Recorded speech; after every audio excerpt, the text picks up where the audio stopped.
Assalamualaikum warahmatullahi wabarakatuh. Bismillahirrahmanirrahim. Alhamdulillahil hadi liman yasha'u bi fadlihi, al-mudillu liman yasha'u bi 'adlihi.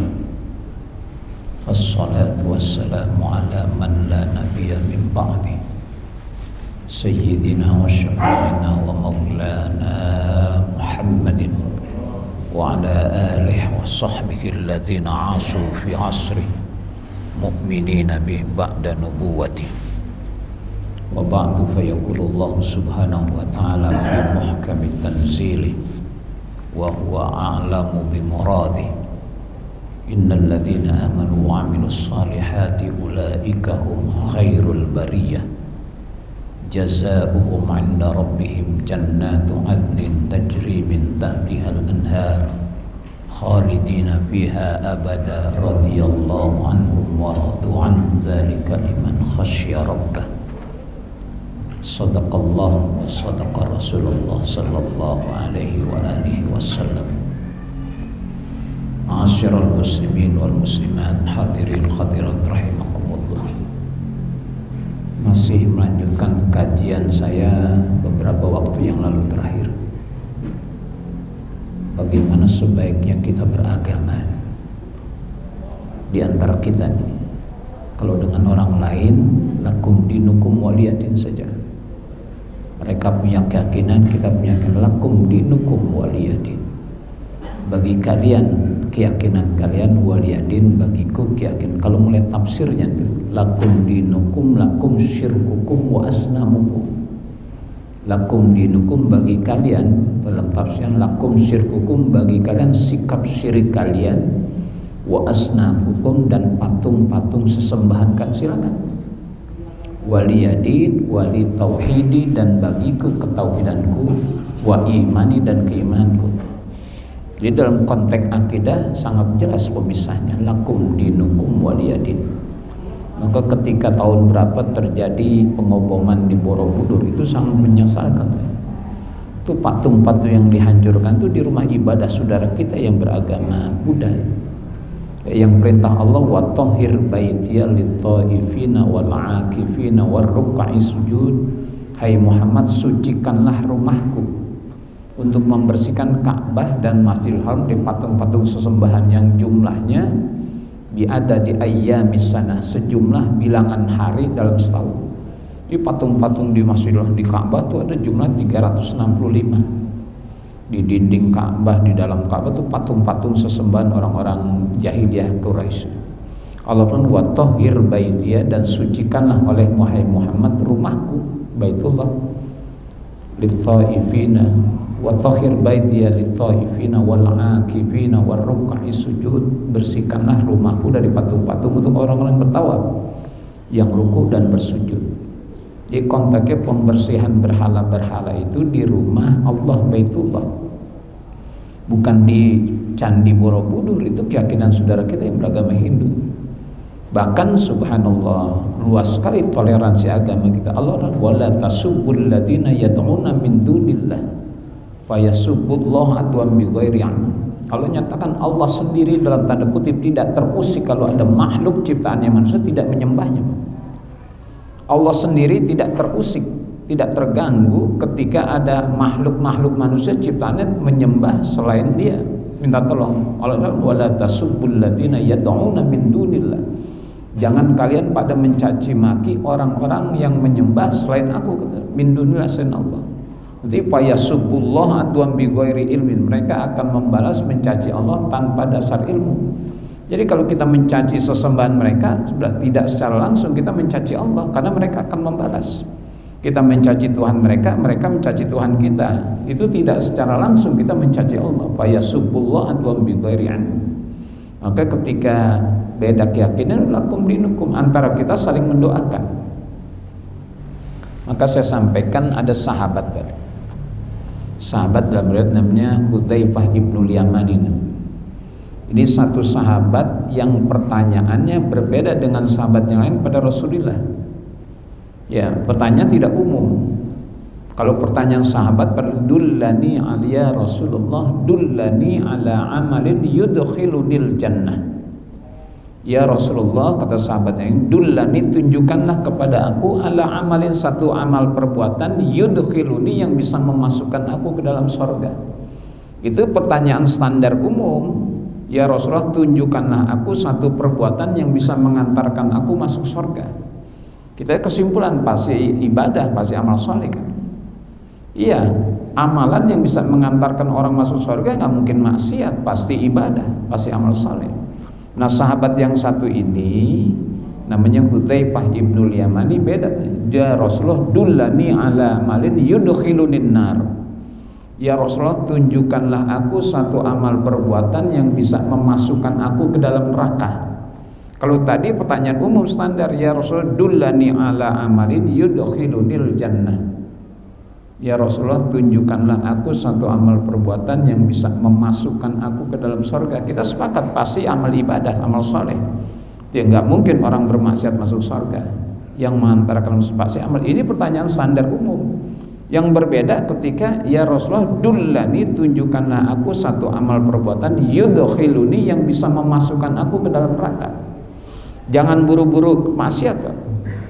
Kalau perbuatan maksiat pasti mengantarkan orang masuk ke dalam neraka. Tapi ada dua jalan, bisa jadi lewat ibadah, bisa jadi lewat maksiat. Kalau masuk surga pasti lewat ibadah, amal saleh. Tapi mengantarkan orang masuk ke dalam neraka itu bisa jadi dua jalan, bisa jadi maksiat, bisa jadi ibadah. Ini terbukti pada ayat fawailul lil musallin alladzina hum an salatihim sahun. Yang salat, kata Allah, fawailul, celakalah orang-orang yang salat. Loh, kok salat celaka? Wail itu nama lembah di dalam neraka jahanam. Di neraka jahanam berlembah. Nah, ini wail di sini. Tempatnya darah, nanah, kalajengking, ular-ular yang ganas. Fawailul, celakalah orang-orang yang mengerjakan salat. Ternyata yang selama ini dia rasakan dia ibadah, ternyata mengantarkan dia masuk ke dalam neraka. Ini ada hikmahnya, bahwa ibadah kita ini belum tentu mengantarkan kita masuk ke dalam surga, bisa jadi mengantarkan kita masuk ke dalam neraka. Ternyata ketika dia di dunia dia salat, Allah katakan fawailul lil musallin, celakalah orang-orang yang mengerjakan salat, alladzina hum an salatihim sahun, yang pada lalai terhadap salatnya, walladzina hum yurauna, yang pada riya, wa yamnaunal maun, dan enggan untuk meminjamkan barang yang bermanfaat. Dikerjakan salat, ternyata salatnya mengantarkan dia ke dalam neraka ketika dia riya. Itu memberikan kita hikmah bahwa dalam konteks ibadah pun belum tentu membawa kita kepada kebahagiaan. Kalau masuk surga pasti lewat amal ibadah, tapi masuk neraka bisa jadi maksiat, pasti bisa jadi lewat ibadah. Dan banyak hadis-hadis yang berkaitan dengan ibadah kok mengantarkan, kata Nabi, kam min shaimin. Berapa banyak orang yang berpuasa, laisa lahu min siyami, ia tidak dapatkan dari puasanya illal ju'wal, atas lapar dan haus saja. Ternyata dia cuma dapat puasanya lapar dan hausnya, mencelakakan dia ternyata di akhirat, karena puasanya hanya sekedar menahan lapar dan haus. Termasuk baca Quran juga, orang sering kali baca Quran, bangga dengan baca Quran. Kata Nabi, rubbata lil Quran, berapa banyak orang yang membaca Quran, wal Quranu yal'anhu, sedangkan Al-Quran yang ia baca mengutuk dirinya. Tuh, orang baca Quran hebat sekali, Masya Allah. Ternyata kata Nabi, rubbata lil Quran, berapa banyak orang yang baca Quran, wal Quranu yal'anhu, sedangkan Al-Quran yang dibaca mengutuk dirinya, mencelakakan dirinya. Kapan Al-Quran itu yang kita baca mengutuk? Qara'tumul Quran falam ta'malu, kalian baca Quran tapi kalian tidak amalkan. Yang sudah baca Quran saja tidak diamalkan, itu kemudian mencelakakan dia. Ini di luar dugaan manusia. Dalam hadis yang panjang, sholat itu yulafu, dilipat kama yulafu sobul khalaq, sebenarnya dilipatnya baju yang lapuk, wayudrobu, dilemparin ke muka, idribu, dilemparin sholat ke muka orang. Sholatnya dilipat sebagai dilipat baju yang lapuk, dilemparkan kepada pelakunya. Ini sholatmu yang kamu kerjakan di dunia dulu. Maka ketika ada pertanyaan, ya Rasulullah, tunjukkanlah aku amalan yang bisa mengantarkan aku masuk ke dalam neraka. Ternyata lewat, selama ini yang kita pahami lewat ibadah bisa mencelakakan kita. Kalau tidak, inna sholati wa nusuki wa mahyaya wa mamati lillahi rabbil alamin. Maka yang saya katakan kemarin, kenapa orang kok merasa paling benar sendiri, padahal yang sudah ibadah pun Soal neraka dan surga urusan Allah nanti. Maka apa yang kita lakukan ini segar mengerjakan perintah, bukan berbuat kebaikan, Pak. Kalau saya sudah melakukan kebaikan, loh kok sudah ngasih skor duluan? Itu kalau orang mengatakan saya sudah berbuat baik, bukan, saya sudah melaksanakan perintah Allah sholat. Bukan saya sudah melakukan kebaikan, baik dan tidak baik Allah, malaikat cuma mencatat saja. Jadi siang hari ini catatan malaikat untuk kita sudah bagus sekali. Tapi diterima atau tidak cuma Allah Subhanahu wa taala. Itu pada wa in tubdu ma fi anfusikum aw tukhfuhu yuhasibkum bihillah. Dalam batin masing-masing saya nggak tahu di antara Bapak ini. Ya kalau kita duduknya bagus-bagus silaturahim, tapi di hati masing-masing belum tahu terhadap samping ada kedengkian, apa ada rasa segala macam terhadap itu. Itu ma fi anfusikum aw tukhfuhu yuhasibkum bihillah. Allah yang menghisab. Jadi kalau orang mengatakan saya sudah berbuat baik, saya sudah baik, itu seperti kita ngisi rapot sendiri, Pak.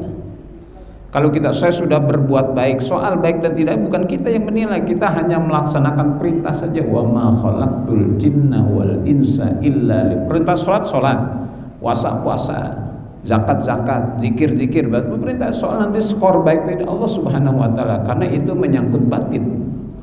Jadi kalau orang mengatakan saya sudah berbuat baik, ibaratnya seperti kita disuruh ngisi rapot sendiri oleh kepala sekolah. Sudah kamu isi ini, saya yakin matematik isi 9, bahasa Inggris 9. Itu, maka kita bukan sudah berbuat baik, soal baik tidak baik urusan Allah yang menilainya, hanya sekedar menjalankan perintah. Maka saya ingatkan, hati-hati yang dahinya hitam ini. Ini bisa jadi terjebak pada makayidus syaitan, jerat-jerat syaitan. Ketika berdahi hitam, dia lihat orang-orang tidak berdahi hitam. Ini kayaknya jidatnya nggak ada yang berdahi hitam, nggak suka sembahyang. Nah, sombong betul. Ketika dia punya berdahi hitam, dia lihat orang-orang satu-satu dilihat jidatnya. Kayaknya nggak ada yang hitam nih, kurang rajin ibadah. Oh, udah menilai duluan tuh. Nih hati-hati, Pak. Mau ngitem ini gampang, Bapak pentok ini di tembok, gosok-gosok, besok korengan nanti ada berbekas ini.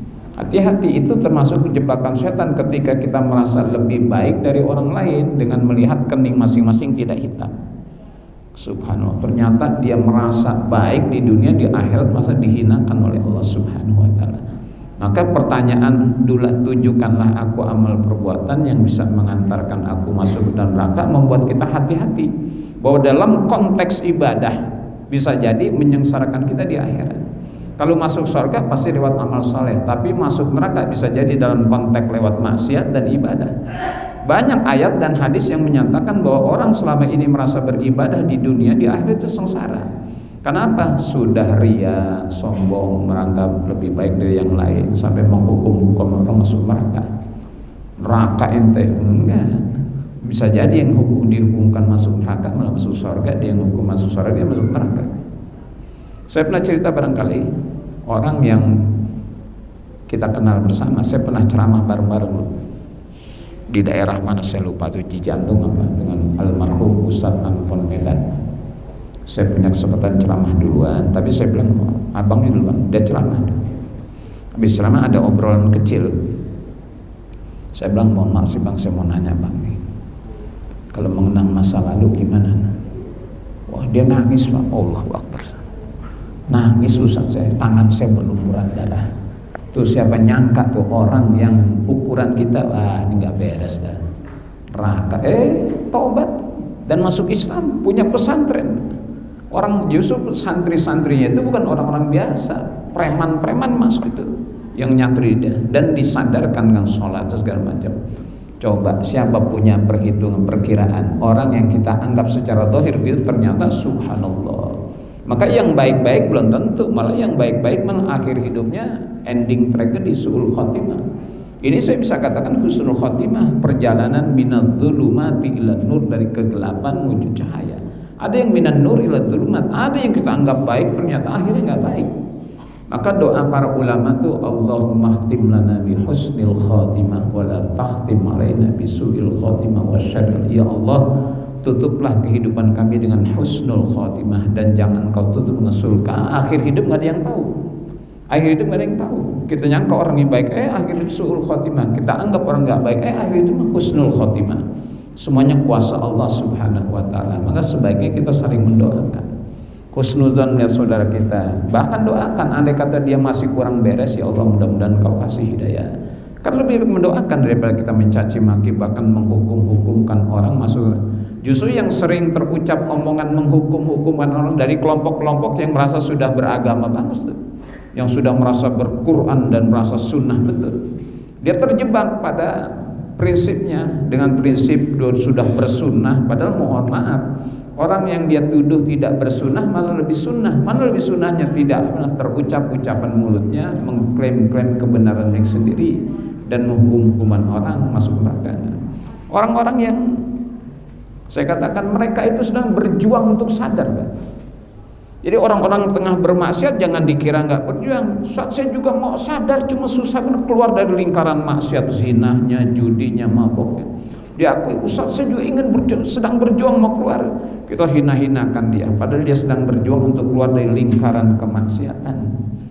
Kita tidak pernah mengetahui bagaimana perjuangan seseorang untuk sadar, Pak. Kita tidak pernah mengetahui perjuangan seseorang untuk sadar menuju kebaikan husnul khatimah.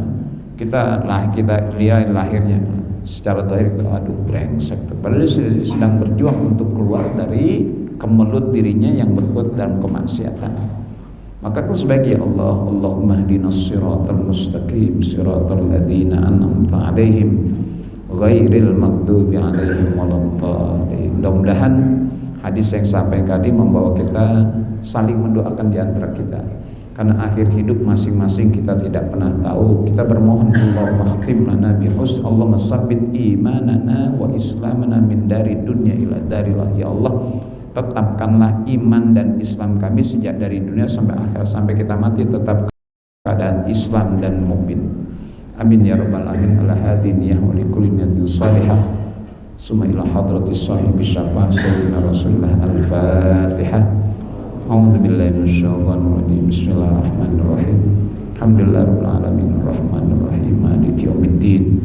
Iyyaka na'budu wa iyyaka nasta'in. Ihdinas siratal mustaqim siratal ladzina an'amta 'alaihim ghairil maghdubi 'alaihim waladdallin. Allahumma khtim lana bi husnil khatimah wa la takhtim 'alaina bisu'il khatimah wasyarril 'aqibah. Allahumma sabbit imanana wa islamana min dari dunya ila daril akhirah. Da'wahum fiha subhanakallahum wa tahiyyatuhum fiha salam wa akhiru da'wahum anil hamdulillah subhanakallah wa bihamdika asyhadu an la ilaha illa anta astaghfiruka wa atubu ilaik. Wal 'afwa minkum. Assalamualaikum warahmatullahi wabarakatuh.